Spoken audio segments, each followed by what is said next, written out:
Hello friends, welcome to Newspaper Manthan. Today's date is 29th June 2020 and we shall discuss today's important news articles. Now coming to the first news article, that is hardship may push people into making drugs for a living. UNODC.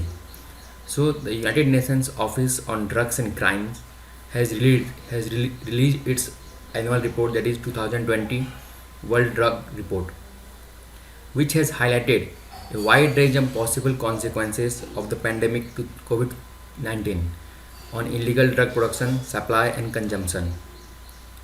The report has expressed concern over the adverse impact of the economic hardship caused by the pandemic.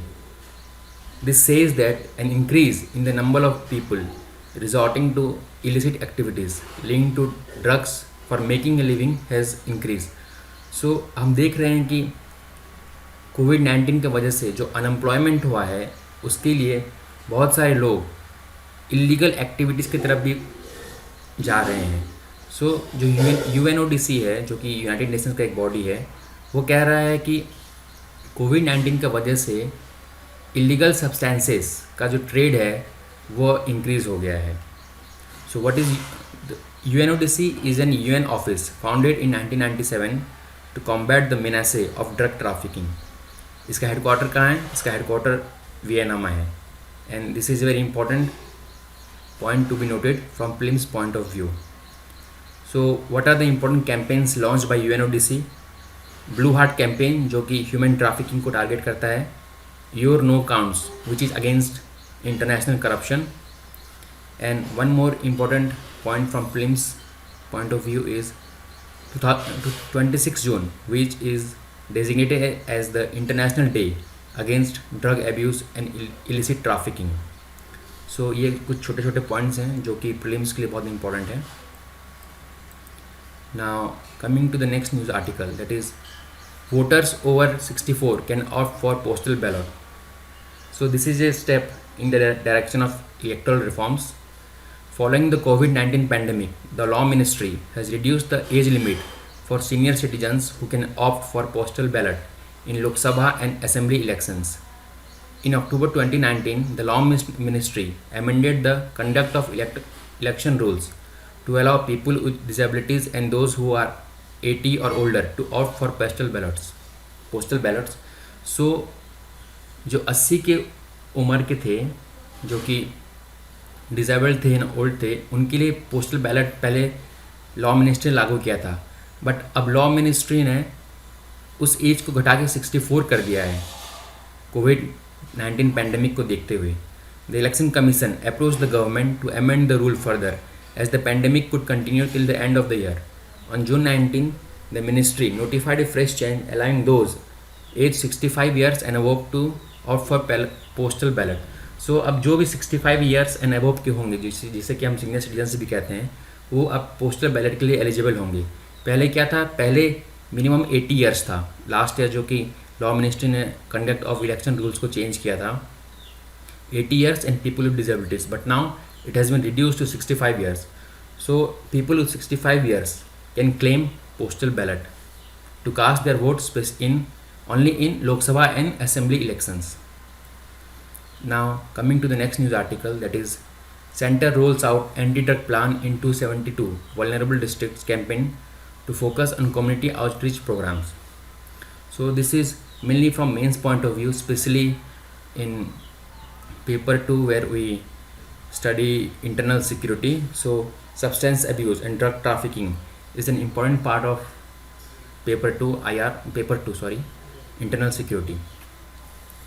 An annual anti-drug plan for 272 vulnerable districts was launched by the Ministry of Social Justice and Empowerment. The Nasha Mukt Bharat, this is the name of the campaign, or Drug Free India campaign, will focus not just on institutional support but also community outreach programs. So institutional support as well as community outreach programs, these are the two main modes through which the Ministry of Social Justice and Empowerment will drive this campaign. In coordination with the Narcotics Control Bureau, it would also launch campaigns in schools and colleges to prevent drug abuse among youth. So campaigns के through schools and colleges में भी youth को aware किया जाएगा ताकि वो drug abuse की तरफ न जाएं. The funding has gone up from 49 crore in 2017-18 to 110 crore in 2019-20. सो हम देख रहे हैं कि gradually ministry of social justice and empowerment ने ड्रग एब्यूज़ को रोकने के लिए फ़ंड इंक्रीज़ किया है. The integrated rehabilitation centre for addicts, जो कि इकरा IRCA है, funded by the ministry, should reach out to their communities to help those affected by addiction. So institutional support as well as community outreach programs, ये दो modes हैं जिसके through ministry of social justice and empowerment drug abuse को counter करने की कोशिश करेगा. Moreover it was important to sensitize parents to and involve schools in prevention of drug use. So parents as well as schools का भी role यहाँ बहुत महत्वपूर्ण है ड्रग एब्यूज़ को रोकने के लिए, स्पेशली इंडियंस आज के यूथ में. ASEAN states, coming to the next news article, that is ASEAN states warn of South China sea tensions. So हमें पता है कि साउथ चाइना सी में लगातार टेंशन चल रहे हैं, specially between China and the ASEAN states like Philippine, Vietnam, Indonesia, जिसका कि स्टेक्स है वहाँ पे साउथ चाइना सी में. सो बट हमारे लिए इम्पोर्टेंट है फिल्म्स के लिए ASEAN. What is ASEAN? The Association of Southeast Asian Nations is a regional intergovernmental organization comprising 10 countries of Southeast Asia. ये कब बना था? ये 1967 में बना था एंड इसका हेडक्वार्टर है जाकर्ता में. यहाँ आप देख सकते हैं 1967 and it's headquarter in Jakarta. So इसके कौन कौन से मेंबर कंट्रीज़ हैं? इसके 10 मेंबर कंट्रीज़ हैं: Indonesia, Thailand, Vietnam, Singapore, Malaysia, Philippines, Cambodia, Myanmar, Brunei and Laos. So these are the 10 member countries of ASEAN, and India is also a summit level partner of ASEAN. So India is not a member of ASEAN as such, but India has a bilateral relationship with ASEAN at a multilateral level. So India is a summit level partner of ASEAN, which was actually conferred to it in 2002. India first time ASEAN का sectoral dialogue partner 1992 में बना था and 1995 में India dialogue partner का India को status दिया गया था, जो कि 2002 में समिट लेवल पार्टनरशिप में ट्रांसफॉर्म किया गया because of growing relationship between India and ASEAN. Now coming to the next news article, that is centre unveils new rules to regulate exotic animal trade. So the Environment Ministry's Wildlife Division has introduced new rules to regulate the import and export of exotic wildlife species. Currently, it is the DGFT, that is Director General of Foreign Trade, that oversees such trade. Under the new rules, owners and possessors of such animals and birds must also register their stock with the Chief Wildlife Warden of their states. Officials of the Wildlife Department will also prepare an inventory of such species and have the right to inspect such facilities of such traders to check if these plants and animals are being housed in salubrious conditions. So Wildlife Department को यह भी अधिकार रहेगा कि वह inventory of such species को inspect कर सकें इन ट्रेडर्स के पास जो इन्वेंट्री है. मोreover, stockists will have 6 months to declare their stock. Exotic live species will mean animals named under appendices 1, 2 and 3 of the Convention on International Trade in Endangered Species. So जो sites का जो 3 appendix है 1, 2 and 3, इसके अंदर जो भी animal आता है उसे एक्जॉटिक लाइव स्पीसीज में काउंट किया जाएगा, but it will not include species under the schedules of the wild life protection act 1972. सो जो भी स्पेसीज वाइल्ड लाइफ एक्ट 1972 के अंडर में है उन्हें काउंट नहीं किया जाएगा. According to world wildlife crime report, जो कि UN का रिपोर्ट है, criminals are illegally trading products derived from over 7,000 species of wild animals and plants across the world. The Wildlife Crime Control Bureau is an organization that is tasked with monitoring illegal trade. So World Wildlife Crime Report कौन निकालता है? UN. This is an important question from Film's point of view. Moreover, this article, if you can relate to the COVID-19 pandemic, this article mainly came because many reports are there that because of trade in exotic life species, this new pandemic and viruses are coming up these days. So coming to what is CITES, which is also very important, mainly from films point of view. What is CITES? CITES, the Convention on International Trade in Endangered Species of Wildlife, Flora and Fauna. It is an international agreement between government. So it is an intergovernmental agreement. It aims to ensure that international trade in specimens of wild animals and plants does not threaten their survival. The convention was agreed in 1973 and came into force in 1975. It has 183 members at present, and India is one among them. Although CITES is legally binding, so this is a legally binding agreement, but it does not take the place of national laws. So the countries have to frame their own legislative laws to deal with wildlife crime and illegal trade. The species covered by CITES are listed in three appendices, that is 1, 2 and 3. So let's see what these appendices contain. Appendix 1 includes species threatened with extinction. Trade in specimens of these species permitted only in exceptional circumstances. Appendix 2 includes species that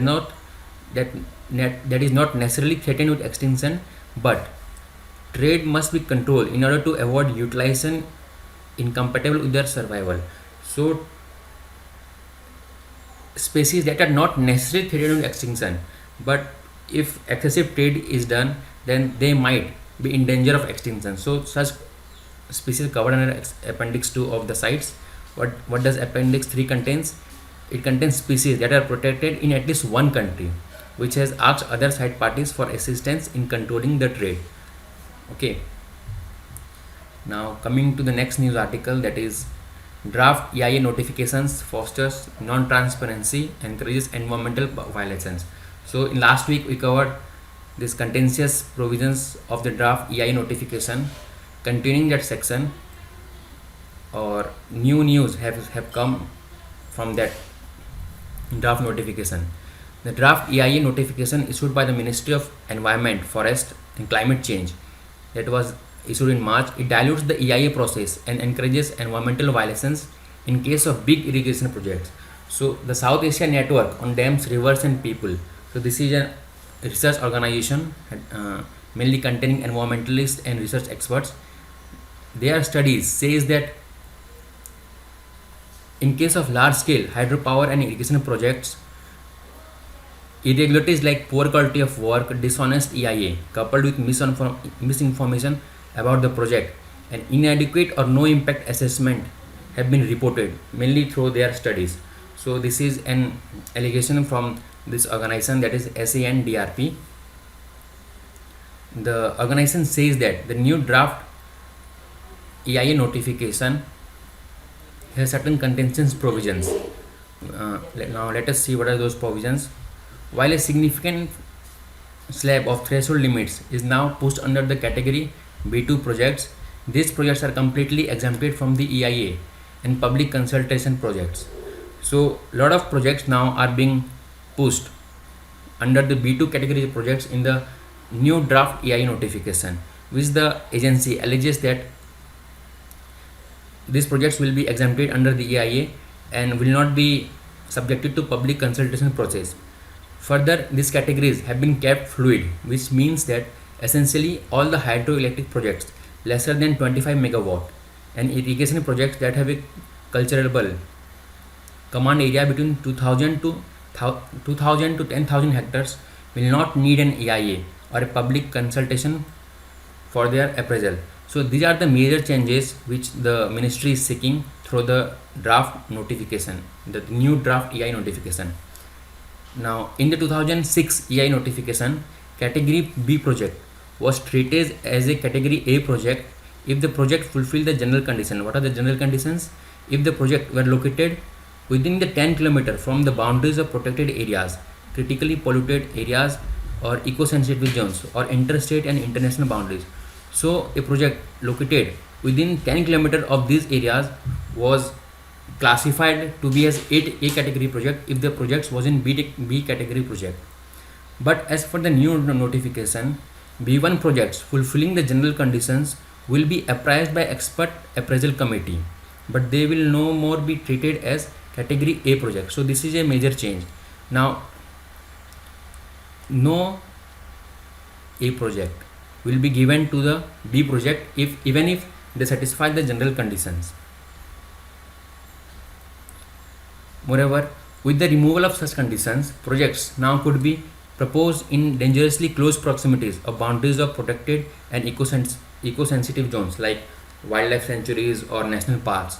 The draft notification also stated that while the projects concerning national defense or security or involving other strategic considerations as determined by the central government would not be treated as A category. So the government will have more powers to classify projects under strategic or national defense or security interest, and more information will not be given. So this will be more mainly the opaque process which the organization alleges.